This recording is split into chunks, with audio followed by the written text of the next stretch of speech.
These people have been on the search for chosen ones for a long time. Since you were kids, they've been searching, they've been looking, they've been trying to figure out, are you chosen? You know what I'm saying? For what reason? I don't know. They've been trying to figure out, are you chosen? They've been monitoring you, watching you ever since you were smaller because they're trying to figure out exactly who the chosen are, the 144,000, okay? So they can try to stop you and so they can try to stop God's plan. I remember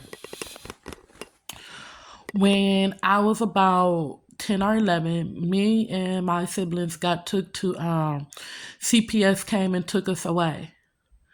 And we had went to the receiving home. Now the receiving home was a place where all of the kids that got took away by CPS, you went to the receiving home.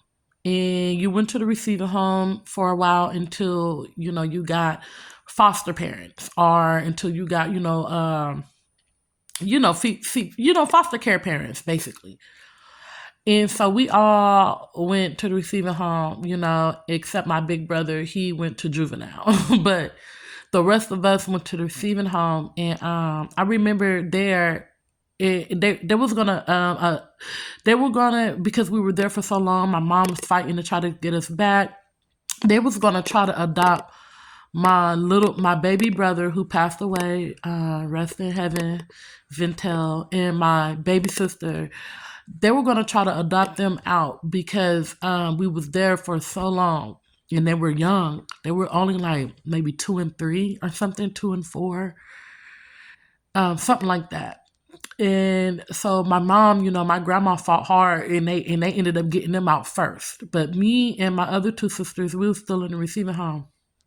And I remember, and I don't know why they allowed this to happen, but these women came one day to visit us because we used to have visitors. Like people would come, to bring us toys for the holidays. Some people would come and we would watch movies. We would have movie nights. They would come and make us root beer floats. They would come and take us on different little trips and stuff. But these one people came one time, this lady, and I think it was a few other people, and she was checking all of our palms.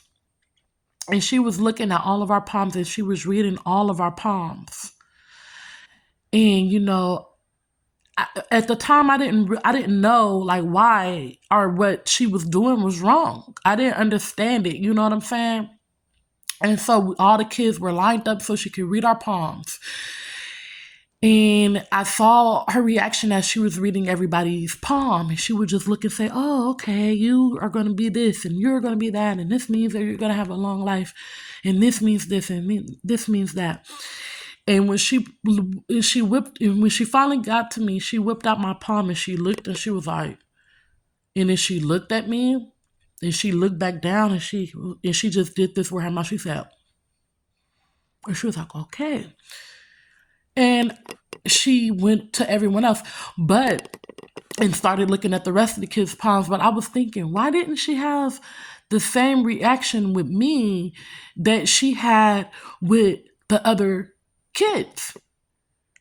With the other kids, she had a story to tell. She had, and God know I'm not lying, she had something to say. She had something like, oh, you're going to get married at this age, or oh, you're going to, have a long life. You're going to have this many kids. Like she was saying different things about everybody. But when she came to me, the only thing she had to say was like, And then she kind of mushed her lips together as if she knew something, but she didn't say. And I was waiting for her to give me like, what do you have to say about my palm? But she never said nothing about me. She never gave me a reading. She just moved on and kind of kept it to herself. And I was like, dang, I thought she was being mean. I thought that she purposely like didn't tell me because, I was black, or because she was just being mean. She didn't like me, but not understanding that lady saw something.